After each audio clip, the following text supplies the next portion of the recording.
Hello and welcome to the Canton Symphony Orchestra's Conversation for April 13th, 2020.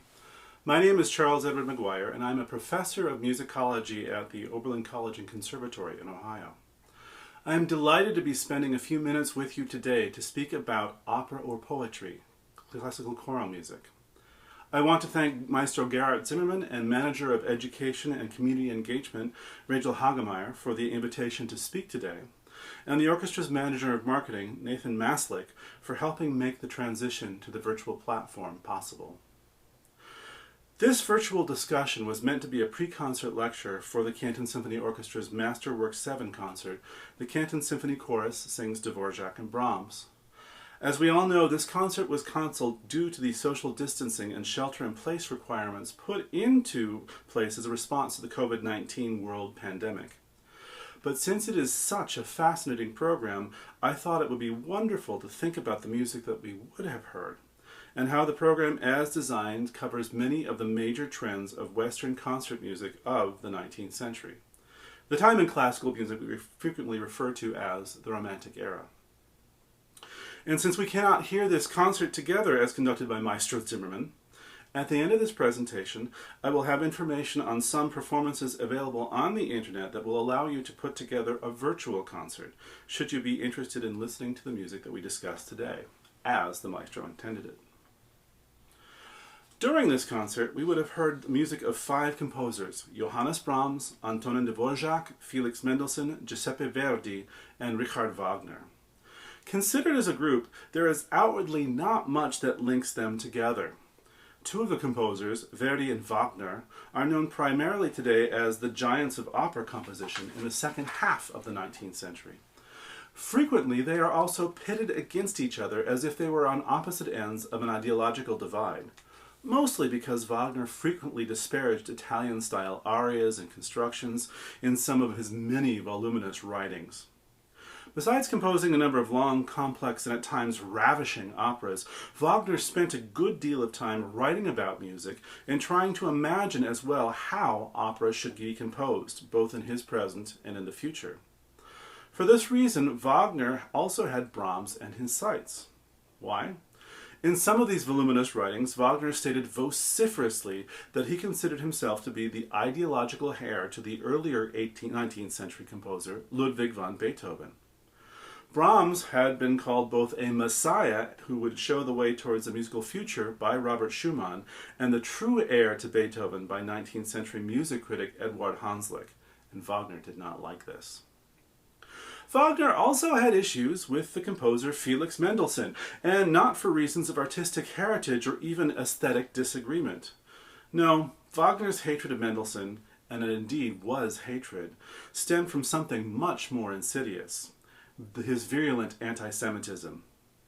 Wagner published an essay entitled Das Judentum in der Musik, usually translated as Jewishness in Music, first anonymously in 1850, and expanded it and republished it under his own name in 1869. In this essay, Wagner stated that Mendelssohn has shown us that a Jew can possess the richest measure of specific talents, the most refined and varied culture, without even once, through all these advantages, being able to bring forth in us that profound, heart and soul searching effect we expect from music. In this incredibly anti-Semitic construction, Wagner disparaged Mendelssohn's conducting as flabby and colorist, and since Mendelssohn was born Jewish, he was also, according to Wagner, outside the pale of German life and art. As classical music critic Tom Service presciently stated recently, it is obvious that Wagner felt personally threatened by Mendelssohn's legacy. Mendelssohn died in 1847, and until Wagner's campaign against the older composer's music and impact started succeeding, many considered Mendelssohn one of the most famous and important figures in German music of the 19th century. Mendelssohn had an international reputation that the youngish Wagner, writing Das Judentum in der Musik, could only inspire to, including a number of compositional hits that were performed all over Europe and North America, such as his oratorio Elijah and his descriptive overture to Shakespeare's A Midsummer Night's Dream, as well as the Fair Melusine, which we will discuss today. But it is clearly clear that the theme of this concert was not simply Wagner and the composers he detested, because the last figure we will talk about today, Antonin Dvorak, came to most of his fame only after Wagner was dead. At the time Wagner was alive, Dvorak wasn't even important enough to disparage. Because Dvorak's early career was supported both by Brahms and the aforementioned music critic Eduard Hanslick, many of Wagner's friends and fans thought that Dvorak was anti-Wagnerian. But in actuality, as Czech musicologist Jarmila Gabrielova notes, Dvorak's interest in Wagner and his music was of a deep and lasting nature and was significant for Dvorak through the whole of his entire life. So composers Wagner detested isn't our through line for this concert. Then, what is? What you see now on your screen is a list of the compositions we will be considering by our 5 composers today. In program order, they include an overture by Wagner to his first operatic success, Rienzi. Wagner would later come to find the work repugnant because it was too derivative of French grand opera of the contemporary composer Jakob Meyerbeer, whose music he slandered, along with that of Mendelssohn within his anti-Semitic essay. But even though Wagner disliked Rienzi, he admitted that the work had what he called some fire in it. Dvorak's Te Deum is a concert version of a prayer that parallels the Apostles' Creed from the Catholic Mass in regular use in Catholic, Episcopal, and Lutheran churches to mark the thanksgiving to God in special situations. Up to the 19th century, it was often sung after battles and during coronations. In this version, Dvorak has broken up the text into 4 movements and presented it in a festive manner. Mendelssohn's overture, the Fair Messeline, is a 1-movement programmatic work, evocative of the medieval legend of a water spirit. Brahms' Nänie is a musical setting of a short funereal poem by renowned 18th century German poet Friedrich Schiller, composed to memorialize Brahms' friend Anselm Feuerbach. And finally, the triumphal march in ballet music to Verdi's late opera Aida notes the return of the victorious Egyptian army from battle with the Ethiopians. All of these compositions are masterfully crafted and include highly evocative, brilliantly constructed, and orchestrated music. But besides their overall excellence, each represent key aspects of the musical world of the 19th century. Rienzi is a tale of self-determination of the individual, as well as standing up for injustice, even if it means you ultimately fail. Dvorak's Te Deum is a composition that shows the importance of large-scale choral singing during the Romantic era, including organizations and concert series like festivals that provided many with their best chance of performing or hearing a work of music in Europe and increasingly North America as well. Mendelssohn's The Fair Messeline is both a display of the Romantic era's fascination with medieval stories, as well as its continued attempts to use music to express images and stories, creating what is called program music. Brahms' Nänie shows us the romantic fascination of using music to attempt to emphasize the underlying poetical rhetoric of a text.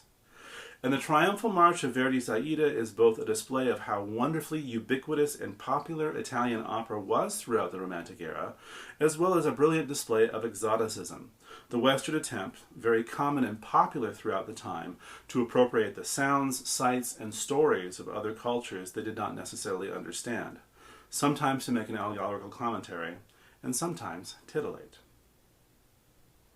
For the remainder of this discussion, we are going to look at these composers and these compositions, seeing how their music fits into a wider context of the Romantic era.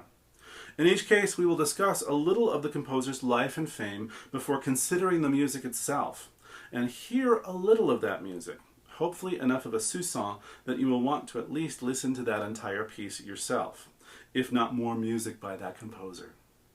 Throughout, our focus will be how the composer used the written word to write beautiful, powerful, and evocative music. In some cases, that evocation will be subtle. In others, composers will set a specific text.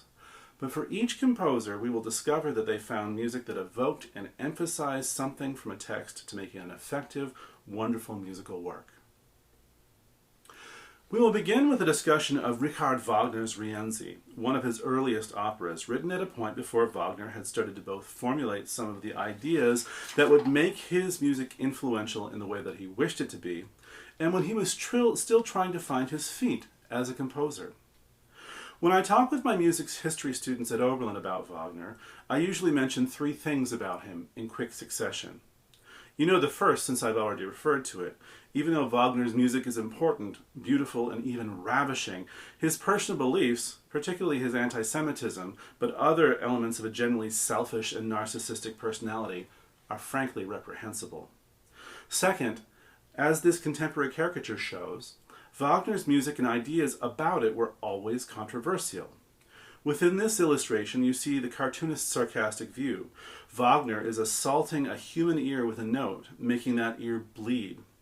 This is a commentary at once about the huge orchestral forces and textures Wagner would eventually use in works like Tristan und Isolde, the Ring of the Nibelung tetralogy, as well as Parsifal, but also a comment on the long length of many of his works. Third, Wagner spent a good deal of his life trying to create a myth of himself as a self-made genius composer, and someone who has particularly always strived to create a new German national and nationalistic mythos. The second element of this, the genius, is a matter of opinion, depending on our aesthetic tastes, but is reflected in how his fans and adherents treated his music in a biography. And the subtitles you see on this slide are a kind of reflection of that, since they present his life as an inevitable trajectory to success, or in this case, fulfillment. These subtitles are ones that Wagner's adherents created. The third element was more apparent in later works, ones he began writing during his years of exile, and mostly composed at the end of his life. But the first part, that Wagner was self-made, is patently false. When we view Wagner's life from our comfortable perch of the 21st century, we can easily see his life divided into three periods, as they are on a slide. It is especially during these years of formation that Wagner's own personal myth-making can be seen. During his early life in Leipzig, Wagner received a decent musical grounding from local musicians, including the cantor at the St. Thomas Church, the same position that Johann Sebastian Bach had held in the previous century. After a couple of early jobs as chorus master and conductor in a number of small opera theaters in smaller European towns, including Würzburg, Magdeburg, Königsberg, and Riga, Wagner went to Paris in 1839, partly to escape creditors, which was a constant battle for Wagner, since he tended to spend beyond his means for his entire life, but also because Paris was one of the major centers of musical production. In fact, Paris in the 1830s included some of the best-funded operatic theaters available in Europe. At the opera, the best-funded and most prestigious of Paris opera's theater, the Opera, the vogue in the 1830s was a subgenre of opera today called grand opera. Such works often took one or two characters and placed them against the backdrop of sweeping historical change. The German-born Italian-trained composer Jakob Meyerbeer was the most successful in this realm, and his success could be seen through works like Les Huguenots, premiered in 1836 and performed over 1,000 times at the Paris Opera alone over the next 70 years. Wagner arrived in Paris in 1839 and hoped that he could write a work that would capture a similar sort of success in Paris. For his subject, he chose the story of Cola di Rienzi, a medieval Roman politician and popular leader. The real-life Rienzi lived in the 14th century and rose from humble origins to being a papal envoy and eventually declared leader of Rome, the tribune, by popular claim in 1347.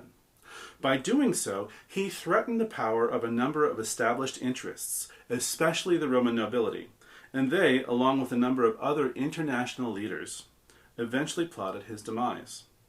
The subject clearly fascinated Wagner because it would allow him to set a good deal of potential spectacle. A show within a show ballet that presents the rape of Lucretia, paralleling the action that Rome is falling into ruin, battles, a prayer scene, as well as presenting a self-made man who was brought down because of a reforming vision. Even at a relatively young time in his life, Wagner saw himself as an avid reformer of opera, and through opera the world. He also saw established interests forever as his sworn enemies. The overture to the opera presents the tunes to three short episodes from it: a war call for the noble Colombo family, Rienzi's prayer at the beginning of Act 5, and a military march. Let's listen to a little of each of these parts. We will begin with a little of the call to arms, where the slow-moving lines sound alternately either like a chorus or an organ.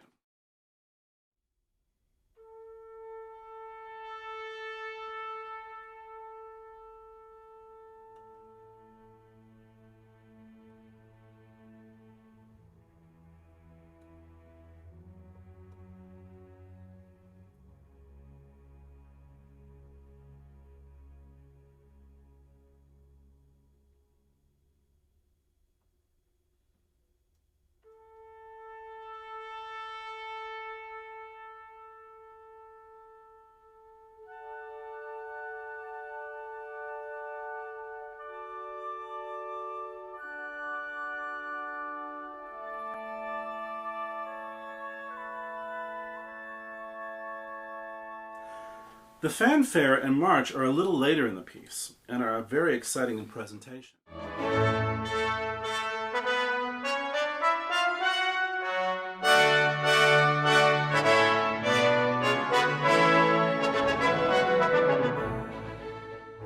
Finally, there is an energetic march-like segment.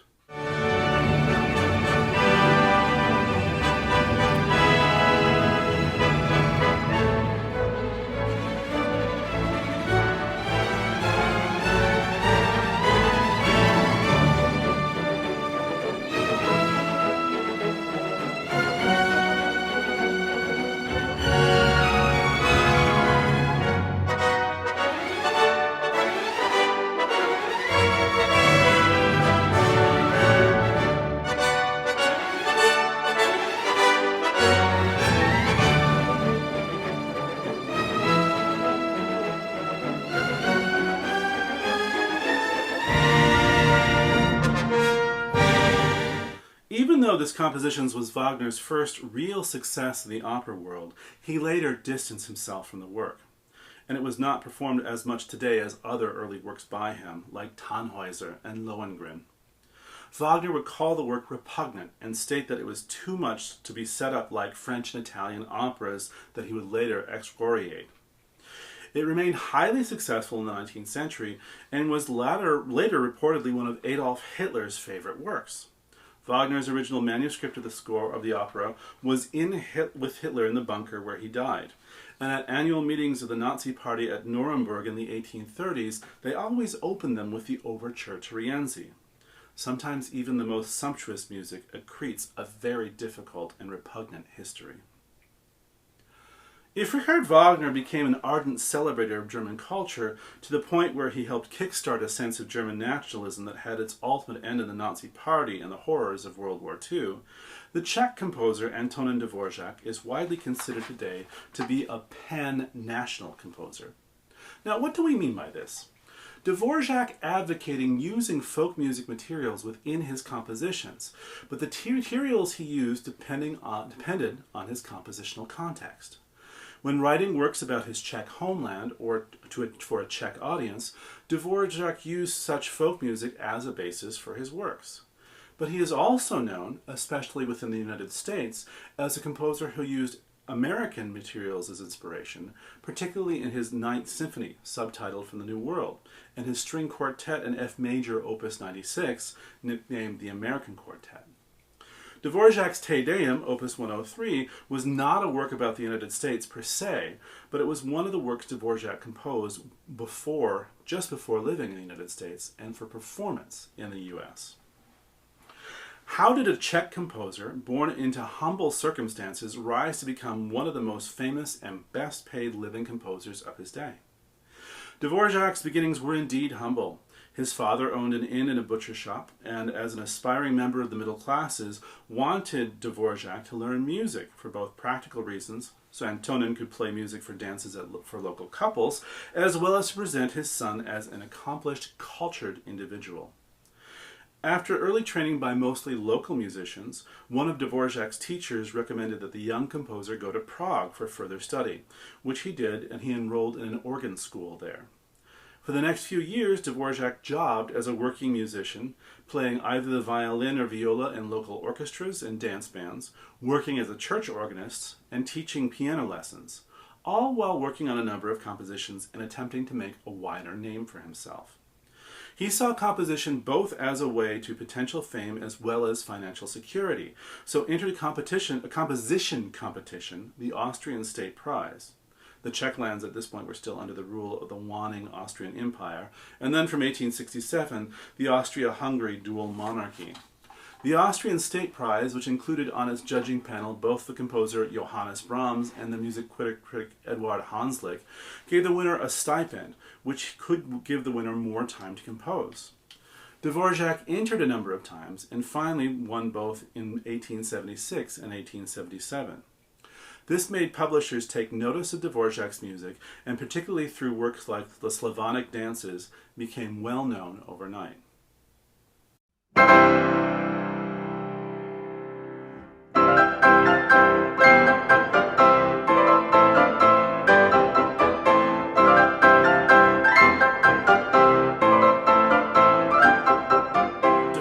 Composed using some of the folk tunes around him, as well as using the melodic patterns of folk music to make his own folk-like melodies, as we have heard here. He parlayed the success of such works into a multifaceted career in the 1880s as a conductor and slightly later as a composition professor. He was appointed as such to Prague Conservatory in 1891. His fame already by this point was entirely international, so much so that when the American philanthropist wanted an influential and important figure to head up her recently founded National Conservatory of Music in America, she appointed Dvorak to the role. From 1892 to 1895, Dvorak led this institution, and at Thurber's direction, he sought out and learned as much as he could about African American music as well as Native American music. And both traditions show up in pieces like his Ninth Symphony, including the famous melody of the second movement, which is widely known today as the spiritual Going Home.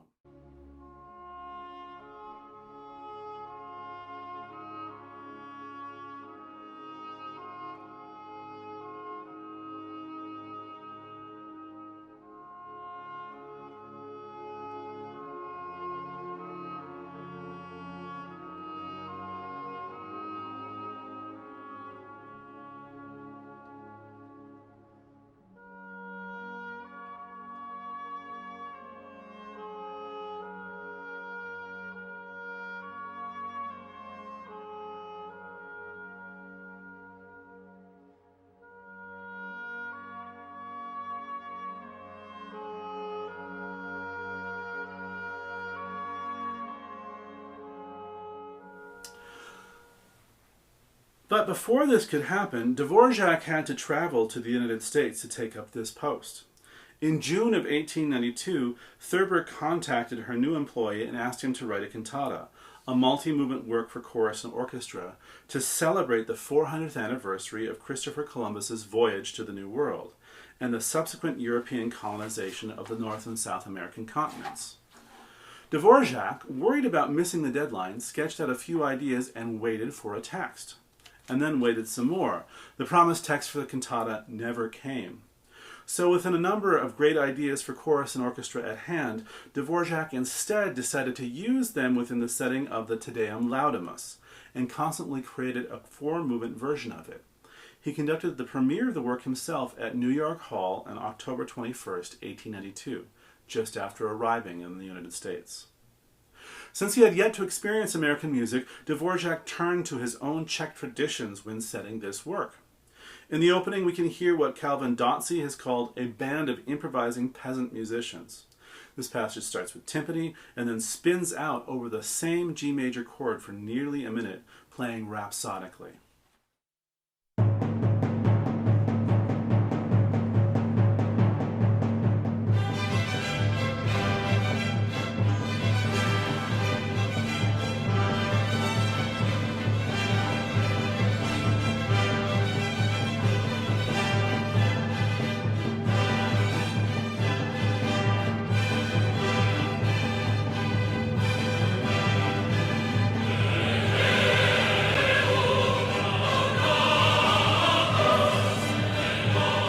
The second movement, Tu Rex Gloriae, is pure cinematic magic. To accompany the Latin words meaning, "You are the King of glory, O Christ," to fanfares before it turns to plucked strings and a beautiful woodwind section when it turns from addressing the power of Christ to Christ's suffering through death. Listen to this ravishing passage.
The third movement begins as a fast chorus, with all the voice parts repeating the same line, exhorting God to remember to make his servants, and to remember his servants.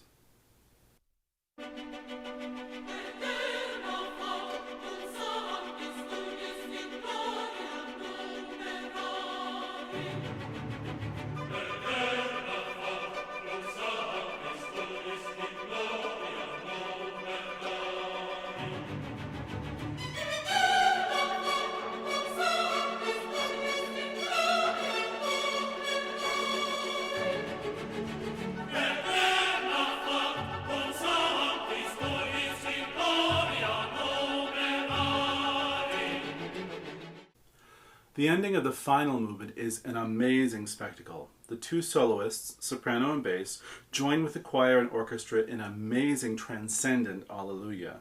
This moment is one that could only have been created after hearing the orchestration of Wagner's later works, and it moves the Te Deum from a beautiful work to a spectacular and fulfilling one.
The sheer color that Dvorak uses here for the simplest and the most set of words, Alleluia, literally, we praise God, is the sort of amazing moment that gives me goosebumps.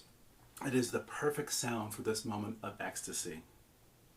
While in his Te Deum, Dvorak strove to use music to underline the rhetoric of an often heard Christian prayer. In his overture, the Fair Messalin, Felix Mendelssohn sought to evoke ideas of an old legend through just music.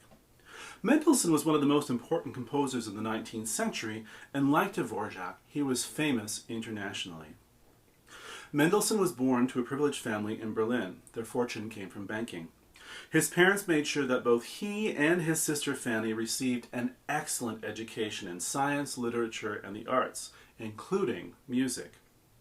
Both Felix and Fanny received piano lessons from an early age, and eventually training in music theory and composition as well by some of the most prominent music educators then alive in the city of Berlin. Through individuals like Friedrich Zelter, Felix Mendelssohn was well grounded in the history of both music in the past and present, including the music of Johann Sebastian Bach.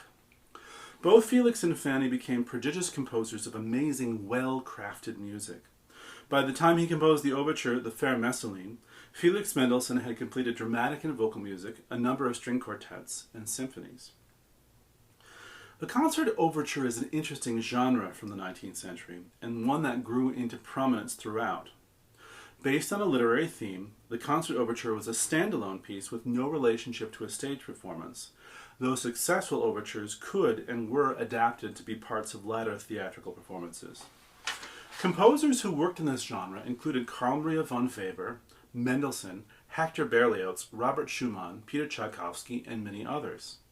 A concert overture counted on several elements, being a single movement, presenting an evocation of a drama or a story instead of a faithful retelling of it, and using enough convincing musical rhetoric that the audience would understand an extra musical invocation, even if it did not add up to a particularly solid narrative structure. Mendelssohn's The Vermesseline is a textbook example of a concert overture. For this single movement orchestral work, Mendelssohn drew from numerous contemporary literary and musical sources. The origin was the legend of the water nymph or spirit Messeline, who in some legends was a changeling as well as had great power to erect magnificent buildings, and was related possibly as well to the Lady of the Lake in Avalon in Arthurian legends. In the contemporary stories Mendelssohn knew by Ludwig Tieck, Friedrich de la Montfort, and Konradin Kreutzer, Messeline was a water nymph who married a mortal, Count Raymond. She married him only after exacting a promise from him that he would never enter her room on a Saturday, the day she changed from human form into that of a mermaid. Of course, the Count could not quench his curiosity, and he spied on her one Saturday in her mermaid form. At which point in time she departed forever, in Tieck's version, or left him angrily, and then lured him later unwillingly into her supernatural domain. Regardless, the marriage of a mortal ends when the mortal cannot keep a simple promise to the immortal party. Remember, however, that Mendelssohn was evoking this story in his overture and not trying to retell it in a faithful, exact fashion. So within his setting, he includes many elements that were simply beautiful, shimmering examples of wonderful musical rhetoric. The off-sided opening, for instance, with its triadic strings, is meant to evoke water, and by association, the water nymph Messeline herself.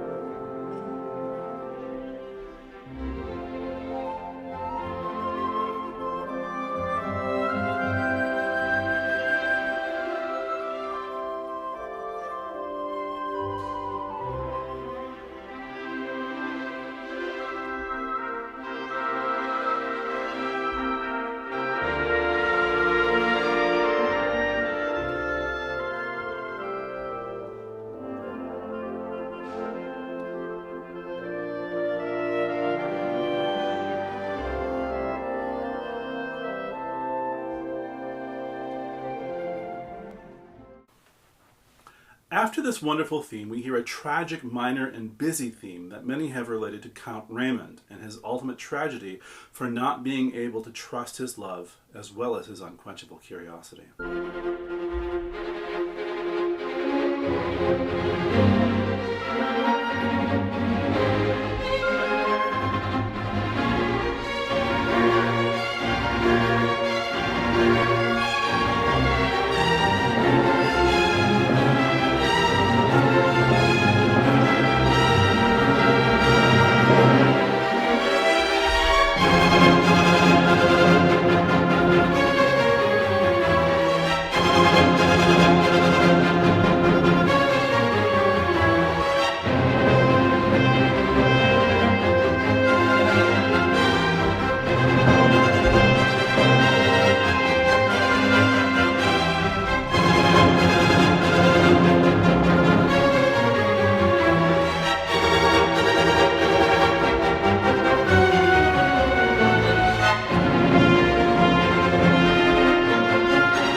Mendelssohn sets these and a number of other themes in this single movement within shimmering orchestrations. This is a well-crafted and, throughout the 19th century, a beloved example of program music, but of the type that simply gives one an atmosphere rather than evoking a specific narrative story. Another composer who uses the orchestra to evoke rather than paint is Johannes Brahms, especially within his choral ode, Nenia. We know Brahms today primarily as a composer and a piano player. He came from a musical family. His father was a professional musician in Hamburg, and Brahms was given the opportunity to systematically study both piano and composition in that city. Brahms went on a sort of musical grand tour at the age of 20, where he met many of the leading musical lights of the day, including Franz Liszt in Weimar and Robert and Clara Schumann in Dusseldorf. Brahms did not like Liszt much. He thought the composer was fine, but those in his circle were too flashy, but began a lifelong relationship with the Schumanns.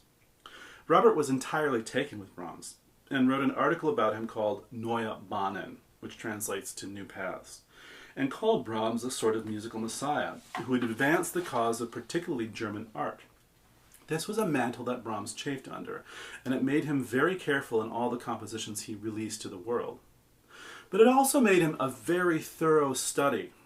Besides playing piano and composing, Brahms had several stints as a choral conductor at Detmold, Hamburg, and for 2 choirs in the city of Vienna.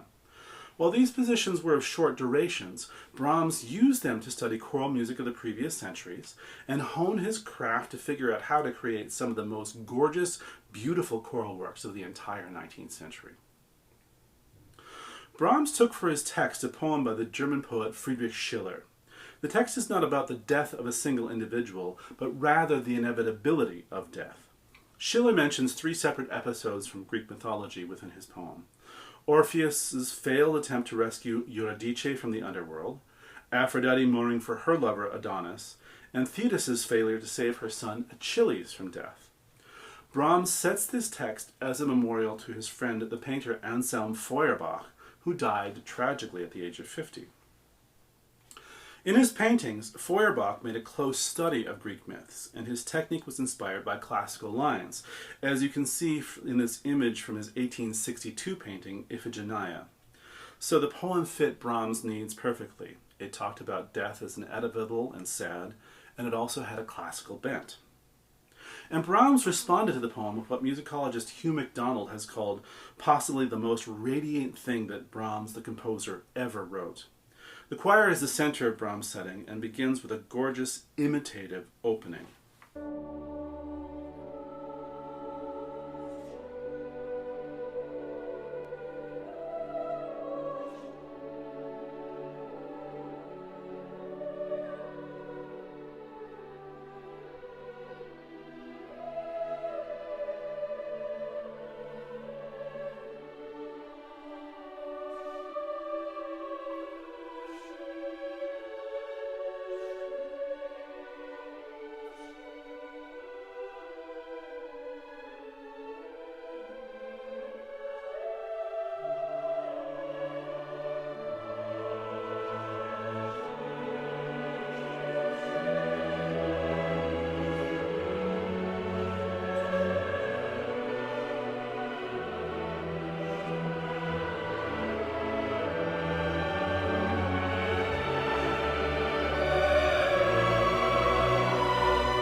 Brahms' study of Baroque and Renaissance counterpoint becomes quickly obvious in some a cappella sections, such as the one when he sets a text about Zeus not being overcome with grief.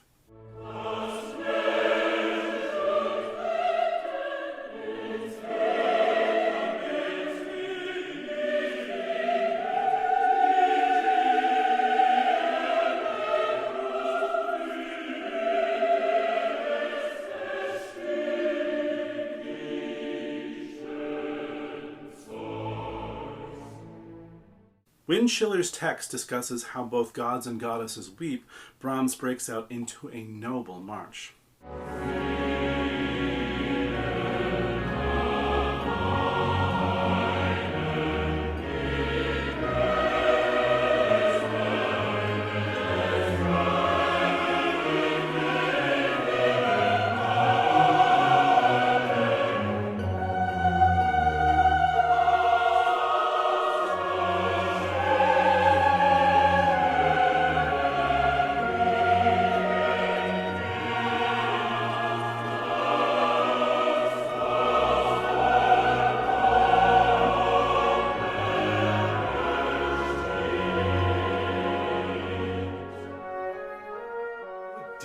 love to play the rest of this amazing work. I first discovered it in my 20s and have loved it ever since. Brahms, though in a much more reserved fashion than Dvorak, Mendelssohn, or Wagner, takes an ambiguous text and makes it even more poignant than Schiller's somewhat disinterested words. So far, besides the exquisite relationship between text and music that all four of our composers have demonstrated within their works, there is also the fact that each of them turned to the topic of the march at one point or another in their compositions, either to represent a noble figure or the gods themselves. In our last composition, the Triumphal March from Giuseppe Verdi's Aida, the implicit use of the march topic becomes much more explicit. Like Wagner, Verdi was a composer whose life and image were inexorably intertwined with the wish to present a specific view of the truth. And Verdi used myth as a way of portraying that. Of the composers we have discussed today, Verdi, by the dint of his Italian nationality, his composition within the genre of opera, and partly because of his skill and timing in that genre, was the most internationally famous of all the composers we have discussed. This is a popular judgment, not an aesthetic one. Opera was the king of the genres in the 19th century, and Italian opera reigned supreme, in spite of Wagner's efforts. By being the best known in that genre from the 1850s forward, Verdi became one of the best known, if not the best known, composers in the world. We can see this in a number of ways, but likely the best is that the fact when Verdi's body was taken from it to its final resting place, thousands witnessed a solemn procession of his remains through the city of Milan, all singing a chorus from his opera Nabucco at the same time. Verdi's myth was that he was a natural genius as a composer, and had little training, and this had as little truth as Richard Wagner's myth. Verdi came from a middle-class family in provincial Italy. His parents, noting their son's musical ability, found the best teachers in the area for him. When this was not sufficient for Verdi's growing talents, his family moved to a larger city so that he could receive better musical training. He applied at the age of 19 for a scholarship to study in Milan and was awarded it. He did not attend the conservatory there, but did study with one of the leading composers of the day, Vincenzo Lavinga. Later, Verdi would denigrate Lavinga's teaching, but it was clear that Lavinga was a systematic teacher and helped Verdi network with other musicians and opera producers in that city. After his studies were complete and a short stint back as a regional musician in Busseto, Verdi returned to Milan and began to compose successful operas. By 1853, when he was 40 years old, he had composed 20 works, and while not all of them are in the repertoire today, when he was alive they were the most frequently performed of the Italian composers of his own time. In fact, his early works in this period were so famous that sometimes they actually outstripped his fame later. Many opera houses would rather have Verdi revive one of his early hits, like Il Trovatore or La Traviata, rather than commission a new work for him. But because Verdi was so famous, occasionally a premiere was requested of him. Aida is one such example, and the work wasn't even commissioned for a performance in Europe or America. It was commissioned by Ismail Pasha, Khedive of Egypt, to celebrate the opening of the Khedive Opera House in Cairo. While the opera is placed in ancient Egypt and is given the trappings of a setting during the time of the Old Kingdom, the age of the pyramids, the plot really could be placed anywhere at any time. Aida is a princess from another culture, in this case Ethiopia. Radames, the captain of the guard, loves her and is torn between his duty to the Egyptian ruler and his love for Aida. Their star-crossed love eventually ends in tragedy, as Radames is condemned to death by the Egyptians, and Aida sneaks into the tomb where he is to be buried alive. But the story includes plenty of opportunity for wonderful spectacle. The Triumphal March from the second act is one such place. Radames leads the Egyptian army as they return victorious from battling the Ethiopians.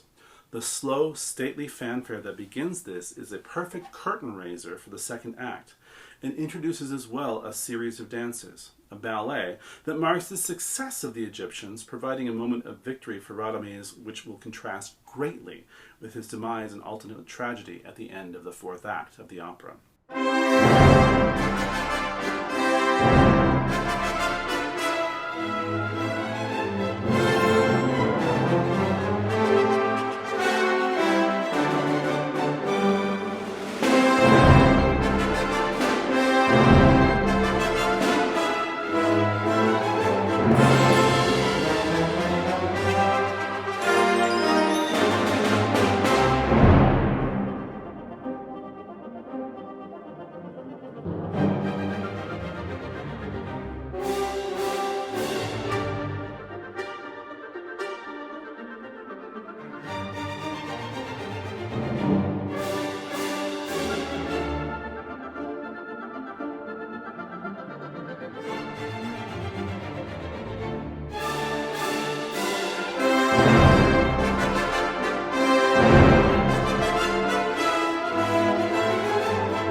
5 of the works we have discussed today dealt either explicitly or implicitly with text.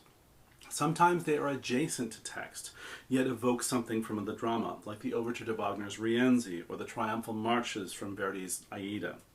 One evokes a particular medieval story and presents within it some amazing rhetoric, even if it does not present the specific idea of the text itself. That would be Mendelssohn's The Fair Messalina. And 2 set texts that are wonderful and evocative.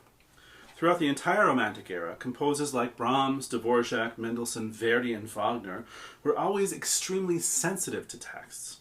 They looked to poetry for inspiration, to be their muse and their guide.